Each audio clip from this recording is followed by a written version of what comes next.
It would be 3 months after I quit smoking when my son's remains were discovered in a place called Santa Teresa County Park.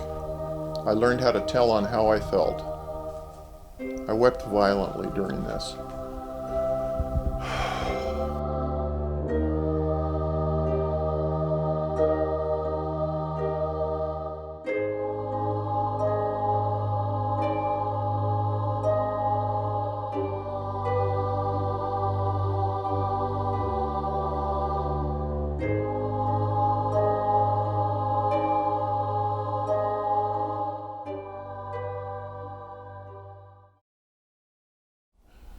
When I was 45 years old, I found it necessary to quit smoking.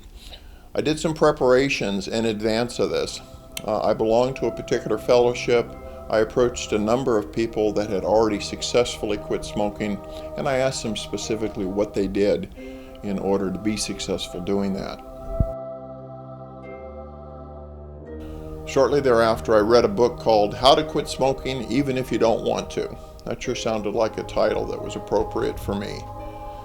In that book, I learned such things as the fact that craving to smoke would pass whether you smoke or not. I took a lot of comfort in that.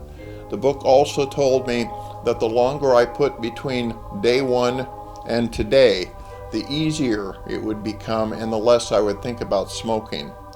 I was aware that what I really suffer from was a mental obsession. The more I thought about smoking, the more I wanted to smoke. I recognized that I had a choice. I could focus on the problem, or I could refocus my mind on something else. I've known for some time that whatever I focus on increases.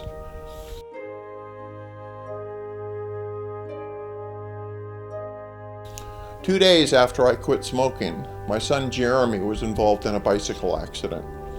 The fire department was the first on the scene. They said that he had lost consciousness during this accident.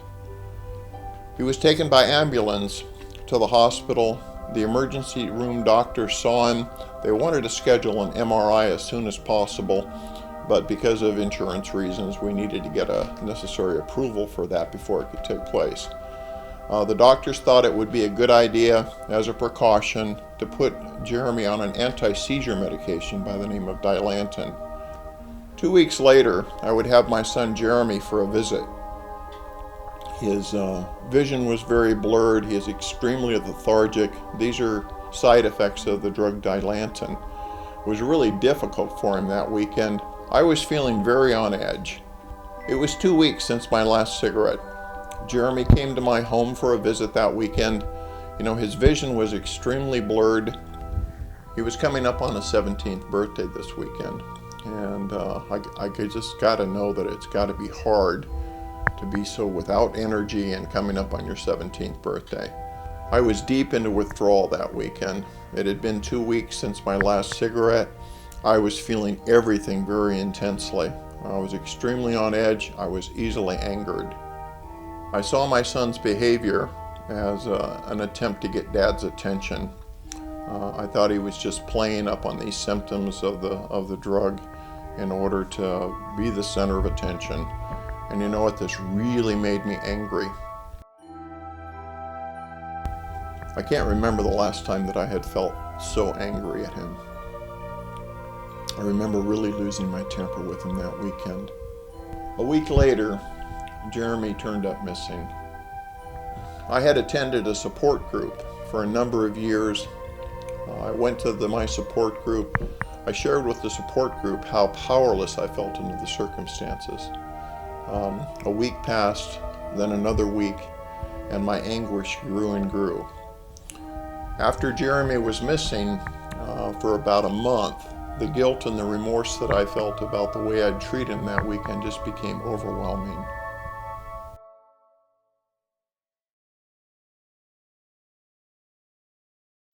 He'd be missing a full month before I found it necessary to pick up a simple kit of spiritual tools.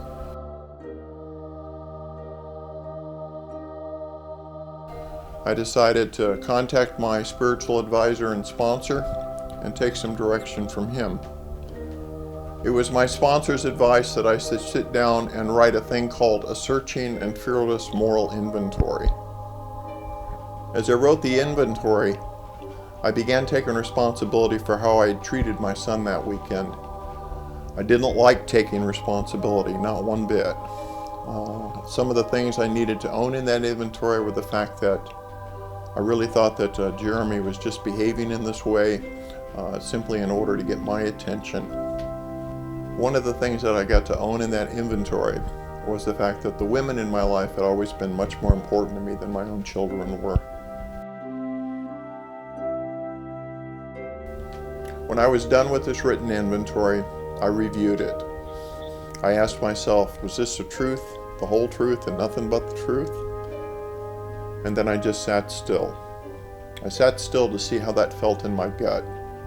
When I was convinced that my inventory was thorough, I called and made another appointment with my spiritual advisor and sponsor.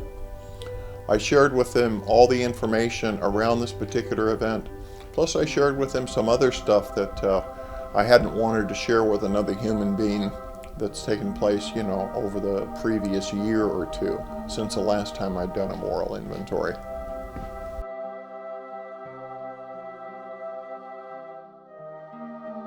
There were 3 specific things that we identified in this inventory.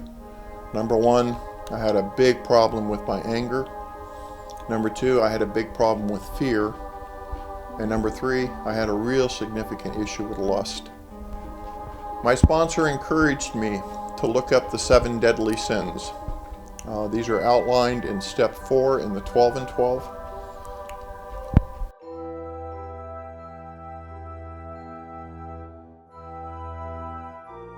My sponsor asked me to go to the dictionary, look up the meaning of all 7 of these characteristics, and after I had read the definitions out of the dictionary, I was to write down my own definition of these specific situations.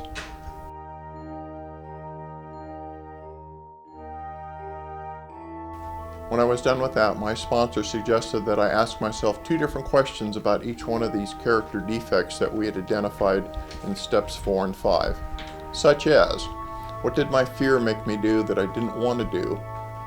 And what did my fear keep me from doing that I wanted to do? I also got to ask myself the questions around the topics of anger as well as lust. My sponsor instructed me to answer a full page in response to these questions and to write it all down. By the time I was done with this particular exercise, I could see very clearly for this first time in my life that if I kept doing what I was doing, I'd keep getting what I was getting.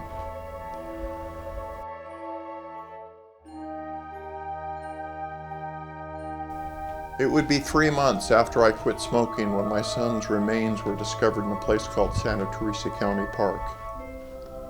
The anguish that his mother and I felt were just extreme. I continued to show up each morning. When I was standing in front of 50 to 100 people, I learned how to tell on how I felt. It was no longer a matter of courage. I wept violently during this.